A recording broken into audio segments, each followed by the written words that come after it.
दूर किसी जंगल में एक चिड़िया रहती थी। वो चिड़िया बूढ़ी थी। उसकी बेटी की शादी पास ही के एक जंगल में हुई थी।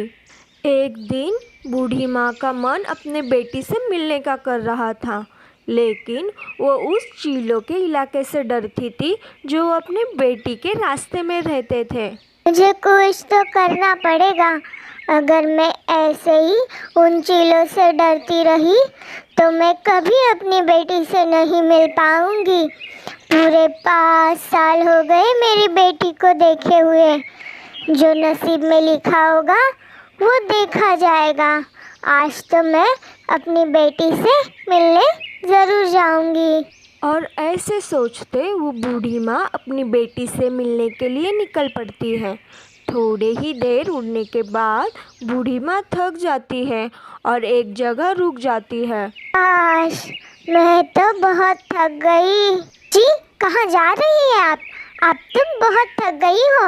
आपको आराम की ज़रूरत है। बेटा, मेरी बेटी रहती है सुंदरबन जंगल में।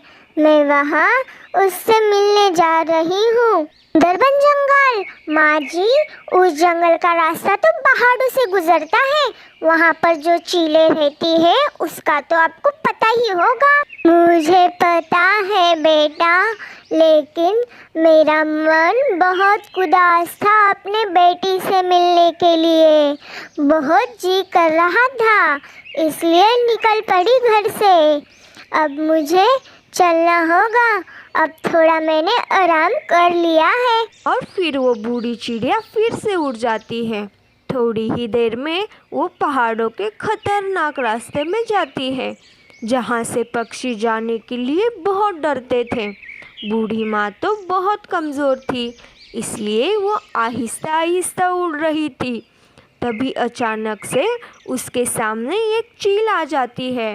अरे बूढ़ी अम्मा, कुत्ता चाली, इतनी जल्दी जल्दी आओ, थोड़ा आराम तो कर लो। बूढ़ी चिड़िया को तो सब पता था कि वो चील उसे क्यों रोक रही है, इसलिए वो चील की बातों को सुनकर भी अनसुना कर देती है। प्यार से नहीं मानेगी ये महातारी। अब मुझे तो कुछ करना पड़ेगा। फिर वो चील उसके पीछे पीछे उड़ने लगती है और उस बूढ़ी माँ को धक्का देकर नीचे गिरा देती है। तुमने मुझे धक्का क्यों दिया और मुझे नीचे क्यों गिरा दिया? मेरी बेटी मेरा इंतजार कर रही होगी और मेरा एक नवासा भी है। अच्छा, इंतजार तो मैं भी कर रही हूँ सुबह से। मुझे भी तो बहुत तेज भूख लगी है। मैं भूख लगी है तो तुम खाना खाओ। तुम ये मुझे क्यों बता रही हो? बूढ़ी चिड़िया अब ये जान गई थी कि चील उसे अपना खाना बनाने वाली है, इसलिए उसने डरने के बजाय दिमाग से काम करने का सोचा। शायद उसकी जान बच जाए। और फिर वो चील से कहने लगती है, चील बेटा, मैं तो बहुत कमज़ोर हूँ। मुझ में तो अब पहले जैसे जान भी नहीं है। मुझ में तो सिर्फ पंख ही पंख है। जो तुम देख रही हो मुझ में जरा भी मांस नहीं है। मेरे पंख तुम्हारे गले में अटक जाएंगे बेटा। अच्छी चिंता तू करो नकोस, मैं निकाल लूंगी तुम्हारे पंख अपने गले से। अब तुम तैयार हो जाओ मरने के लिए, और अच्छा होगा तुम अपनी आंखें बंद कर लो। मुझे भी जी कर क्या करना है। मेरी बेटी ने तो मेरे लिए मज़े मज़े के भोजन बना कर रखे हैं और देसी घी की मिठाइयाँ बना के रखी है मेरे लिए। अगर तुम 2-3 दिन रुक जाओ तो तुम्हें भी पता चलेगा मेरा मांस कितना स्वादिष्ट है। ये सुनकर चील भी थोड़ा लालच में आ जाती है। क्या तुम सच कह रही हो? पर तुम कब तक लौट आओगी वापिस? ये सब सुनकर बूढ़ी माँ के जान में जान आ जाती है। बस 2-3 दिन इंतजार कर लो। मैं इसी पेड़ पर वापिस आ जाऊंगी। मैं वापिस आऊंगी तो भली मोटी ताज़ी बनकर आऊंगी। और हाँ चील जी, मुझे पता है मैं इतनी मोटी ताज़ी बनकर लौटूंगी कि तुम्हारे अकेले मुझे नहीं खा पाओगी तुम। इसलिए तुम अपनी किसी सहेली को भी न्योता दे देना। चलो फिर मैं तुम्हें इस पहाड़ों के इलाकों के बाहर छोड़ आती हूँ। कहीं ऐसा ना होए कोई चील और तुम्हें खा ले और मैं पागल की तरह तुम्हारा यहाँ इंतजार करती रहूँ। फिर चील बूढ़ी अम्मा को उस पहाड़ों के इलाके के बाहर सुरक्षित निकाल देती है। शाम होने तक बूढ़ी अम्मा अपनी बेटी के घर पहुंच जाती है। माँ जी, अच्छा हुआ आप जल्दी आ गई, मुझे तो आपकी बहुत चिंता हो रही थी। माँ आ गई, नानी माँ आ गई। अब बहुत खुश हो जाते हैं और अपनी बेटी ने बूढ़ी अम्मा को स्वादिष्ट स्वादिष्ट भोजन देती है और फिर रात हो जाती है। सब सो जाते हैं। दूसरे दिन नानी अम्मा, चलो मैं आपको आज बाहर अपने दोस्तों से मिलने के लिए ले जाता हूँ नदी पर। और फिर वो तीनों नदी पर चले जाते हैं। वहाँ पर चिड़िया अपने दोस्तों से मिलवाती है। माँ जी, ये कबूतर है, मेरे बहुत अच्छा दोस्त है, हमारे घर के आसपास ही रहता है। अजी, अब कैसी हो? दूसरे जंगल से यहाँ आने तक आपको कोई तकलीफ तो नहीं हुई ना?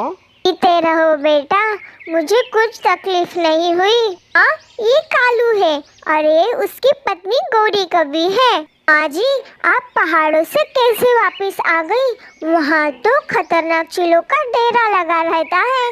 बस बेटा, अपनी बेटी से मिलने के लिए मेरा मन बहुत उदास था, फिर जैसे तैसे मैं निकल ही आई। अब मुझे लौटकर वापस जाना है, देखते हैं अब क्या होगा। शाम हो जाती है। फिर सब अपने अपने घर वापस चले जाते हैं। ऐसे ही 2-3 दिन और गुजर जाते हैं। बूढ़ी अम्मा का घर जाने का समय हो जाता है। अब मुझे जाना होगा बेटा, तुमसे मिल लिया, मुझे बहुत खुशी हो गई।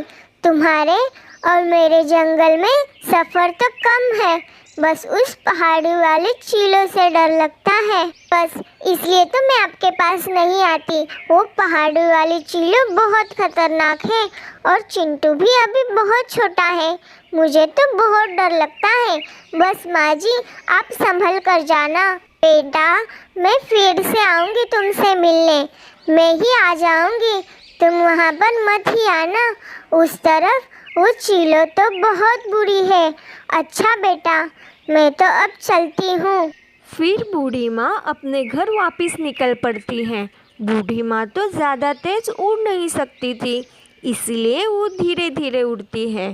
थोड़ी ही देर में वो पहाड़ों के रास्ता शुरू ही हुआ था कि उस रास्ते पर एक चील बैठी हुई थी। वो चील बूढ़ी माँ का रास्ता रोक लेती है। जा रही हो मोटी चिड़िया? मैं मोटी होने गई थी, वो सामने जो पेड़ है वहाँ पर एक चील रहती है, उसने मुझे खाना है, इसलिए अब मुझे ना खाए। मैं तो सीधे उसके पास जा रही हूँ। सीधे उसके पास जाऊंगी, तुम्हें तो आज मेरा भोजन बनना है। चिड़िया ये बात बता ही रही थी कि वो चील वहाँ आ जाती है। मैं तो तुम्हें दिए हुए वादे के हिसाब से खुद ही आ रही थी तुम्हारे पास, लेकिन मुझे इस बड़ी चील ने रोक लिया। वो मुझे खाने ही वाली थी, मैंने इसे तुम्हारे बारे में बता दिया। इस बूढ़ी चिड़िया को तो मैंने ही पहले देखा है, तो उसे मैं ही पहले खाऊंगी। मैं इतनी मोटी तुम्हारे लिए नहीं बनकर आई, मुझे अगर कोई खाएगी तो मेरी ये चील बेटी ही खाएगी, इसे तो मैं देखती हूँ। फिर वो चील दूसरी चील पर हमला कर देती है। वो आपस में लड़ना शुरू कर देती है। बूढ़ी माँ की नज़र नीचे पड़े हुए कद्दू पर पड़ती है और फिर वो जल्दी से उस कद्दू में छुप जाती है। उसके बाद वो चीलें थक हार कर झगड़ा करना बंद कर देती है। खुद ही चिड़िया को ना पाकर इधर उधर देखती है, लेकिन वो बूढ़ी चिड़िया तो पास ही में रखे हुए कद्दू में छुपी हुई थी। खाओ तुम उस बूढ़ी चिड़िया को, वो हम दोनों को भी बुद्धू बनाकर भाग गई। फिर वो चीलें वहाँ से चली जाती हैं। बूढ़ी माँ कद्दू में से एक सुराख के बाहर देखती है और धीरे धीरे ऐसे ही चलकर वो खतरनाक इलाका पार कर देती है और ऐसे ही अपने दिमाग और सूझबूझ से बूढ़ी माँ सुरक्षित अपने घर पहुँच जाती है।